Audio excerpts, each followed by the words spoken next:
चांगल्या घराण्यातले आई वडील आहे, आई ICU मध्ये गेली आहे, वडील हार्ट अटॅक आलाय वडिलांना आणि मुलगी म्हणते मी तुम्हाला ओळखतच नाहीये.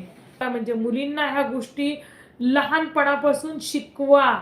मी म्हणते मुलांच्या समोर बोलायचं नाही असं नाही, मुलांच्या समोरच बोलायचं, त्यांना शिकवायचं की बाबांनो हे चांगलं नाही. आपल्याला आपल्या घराण्याची इज्जत काय आहे, घराणं काय आहे, संस्कार काय आहे, या गोष्टी मुलांच्या मनावरती बिंबवा. ते विचार करत असतील आम्हाला नाही मिळालं, आम्ही आमच्या मुलांना बेस्ट ऑफ द बेस्ट देऊ, आणि देत आहेत, त्याच्यासाठी वाटेल ते कष्ट करतायत. महागाई मी म्हणतीये, कॉलेजच्या शाळेच्या फिया टोकाला पोचलेल्या आहेत. हट्टी आहे का ही मुलगी? त्रास देते का तुम्हाला हट्टीपणा करून? तिच्या पाठीमागे तुमचा काहीतरी पिढीजात त्रास आहे आणि कुठल्या महिलेचा पण त्रास आहे असं दिसतंय. एकदा वैयक्तिक अपॉइंटमेंट घेऊन बोला, नाहीतर ही मुलगी तुम्हाला असं वाटतंय की लग्न केलं की तुम्ही सुटाल, तर तसं न होता ते अजून त्रासदायक होईल. ही नांदली पाहिजे तिकडे. त्याच्यासाठी अगोदर तुम्हाला तिच्या पाठीमागची त्रास काढा.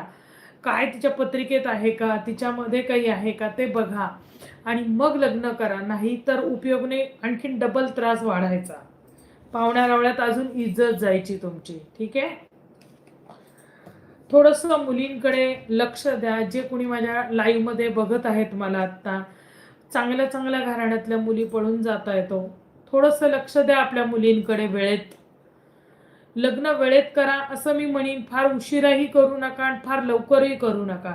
मुलींना शिकवा, जरूर शिकवा, का नाही, पण शिक्षणासोबत संस्कार द्या.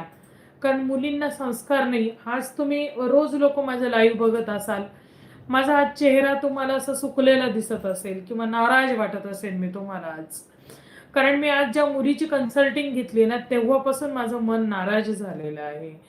की काय म्हणजे हे, की आई वडील मुलांना शिकवतात, काही स्वप्न असतात हो, खूप सुंदर दिसायला, गोरी गोरी पान. ज्या मुलाला म्हणजे जो मुलगा तिला सांभाळू पण शकत नाहीये ना, त्याच्या पगार आहे ना, त्याच्या घराणं तसं आहे, काय बघता मुली? काय तुम्हाला म्हणजे मुलींना ह्या गोष्टी लहानपणापासून शिकवा. मी म्हणते मुलांच्या समोर बोलायचं नाही असं नाही, मुलांच्या समोरच बोलायचं, त्यांना शिकवायचं की बाबांनो हे चांगलं नाही. आपल्याला आपल्या घराण्याची इज्जत काय आहे, घराणं काय आहे, संस्कार काय आहे, या गोष्टी मुलांच्या मनावरती बिंबवा. फक्त मुलींनाच नाही, मुलग्यांना पण संस्काराची गरज आहे. मुलगा जर संस्कारी असेल तर तो चांगल्या घराण्यातली मुलगी पळवून नेणार नाही.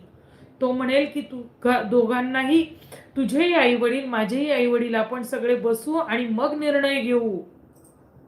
पण मुलामध्ये सुद्धा संस्कार नसतील तर तो मुलीला पळवूनच नेईल, हे लक्षात ठेवा. चांगल्या घराण्यातले आई वडील आहे, आई ICU मध्ये गेली आहे, वडील हार्ट अटॅक आलाय वडिलांना आणि मुलगी म्हणते मी तुम्हाला ओळखतच नाहीये. काय वाटत असेल त्या आई वडिलांच्या जीवाला? तरी बिचारे प्रयत्न करतात. माझ्याकडे कन्सल्टिंग घेतलं की आमची मुलगी आम्ही कशी परत आणू, आम्हाला सांगा.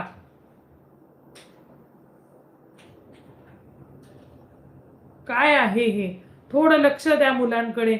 मान्य आहे प्रत्येक जण खूप बिझी आहे, पण त्या बिझी शेड्यूल मधून सुद्धा तुम्हाला मुलांचे मोबाईल चेक करा.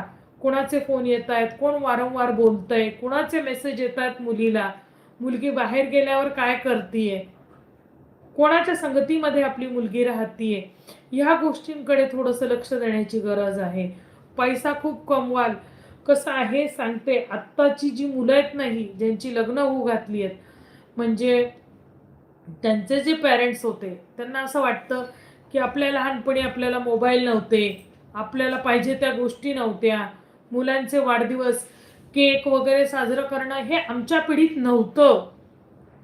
पण आम्ही काय म्हणजे आता ज्या मुलं आता लग्नाचे आहेत किंवा तरुण मुलं आहेत, ते माझ्याच बरोबरीचे पेरेंट्स असतील कोणीतरी, ते विचार करत असतील आम्हाला नाही मिळालं, आम्ही आमच्या मुलांना बेस्ट ऑफ द बेस्ट देऊ,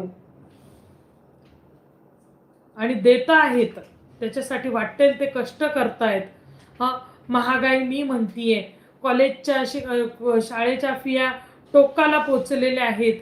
तरी सुद्धा आई वडील खर्च करतायत, तरी सुद्धा क्लास लावतायत, एक्स्ट्रा ॲक्टिव्हिटीज लावतायत तुम्हाला. अरे कुठेतरी लाज बाळगा. काय काय म्हणजे काय करायचं काय त्या आई वडिलांनी? बघा माझं बोलणं, माझे विचार तुम्हाला कुठेतरी पटत असतील तर तुम्हीही तुमचं मत नोंदवू शकता ह्यावरती काय करायला पाहिजे. धर्म आणि संस्कार या दोन गोष्टी जागृत करण्याची फार गरज आलेली आहे, फार. म्हणजे मधून मधून मी नुसतं उपायांचं लाईव्ह घेत जाईल. त्यावेळेला तुम्हाला मी प्रश्न नाही बघणार, फक्त तुम्हाला उपाय सांगेन वेगवेगळे छोटे छोटे, जे तुम्ही घरी घरी करू शकता. असे त्यावेळेला तुम्ही माझ्याशी इथे बोलू शकता. तसे मी उपाय तर तुम्हाला व्हिडिओमधून अनेको उपाय दिलेले आहेत. तर ते जे उपाय देते ते सुद्धा सिद्धच उपाय असतात, पण तरी सुद्धा मधून अधून एखादं लाईव्ह मी उपायांचं पण देत जाईल तुम्हाला. ठीक आहे. फोन तुम्ही सकाळी 8 ते रात्री 8 आपला फोन चालू असतो, त्यावेळेला तुम्ही फोन करू शकता. ज्यांना मला भेटायला यायचं आहे त्यांनी गुरुवार आणि रविवार संध्याकाळी 4 ते 6 भेटायची वेळ आहे, तेव्हा येऊ शकता. नंबर दिलेला आहे, त्या नंबरवर आधी फोन करावा. पुढचं मार्गदर्शन तुम्हाला माझ्या टीमकडनं मिळून जाईल. हां, अजून एक अनाउन्समेंट अशी आहे की महाशिवरात्रीची उपासना आपल्या व्हॉट्सॲप ग्रुपमध्ये, टेलिग्राम ग्रुपमध्ये दिलेली आहे. 1 दिवसीय उपासना आहे आणि पूर्णपणे मोफत आहे. फक्त PDF तुम्ही डाउनलोड करा आणि आपापल्या घरी महाशिवरात्रीची उपासना करा. शिवरात्र जी आहे ही जागवायची असते. 4 प्रहरांची उपासना दिलेली आहे. तर तुम्ही तुमच्या घरी ती उपासना करा आणि म्हणजे तुमच्यावरती महादेवाची कृपा हो, हीच मी त्यांना प्रार्थना करीन. जय भवानी, जय जगदंब.